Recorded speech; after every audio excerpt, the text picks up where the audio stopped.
isiokwu anyị na-elega anya bụ ihe ndị Kraịst chọrọ n'aka ndị na-eso ụzọ ya. Anyị agụọla ihe ole ma ole. Ugbu a aga m ajụ onye ọbịa m, kedu ndị bụ ndị na-eso ụzọ Kraịst? Ịtọrọ lụrụ ndị iji, who are the followers of Christ? Ọ ga-adịrị gị na mma. Ma gịkwa? Unu nwa na-ele na-ege ege ka ọ dịkwara unu na mma. Ise. Ndị na-eso ụzọ Kraịst ọwụdị ndị nọ n'ụlọ ụka, ọwụdị ndị na-ebugharị akwụkwọ nsọ,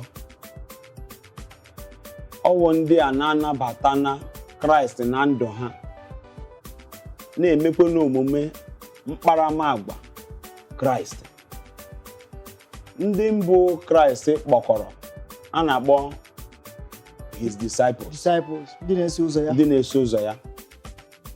Ịmana ka okwu a na-akpọ ndị na-eso ụzọ ngwụ n'okwu oyibo Christians, disciples, ndị nke Kraịst, ọ dịka Kraịst. Before akpọ ha otu a na Damascus, o nwere ihe mere. Ha nọkọrọ ha na Kraịst na-anọkọ mgbe niile. N'ọrụ ebe o ruru wụ ịmazụọ Kraịst n'onwe ya.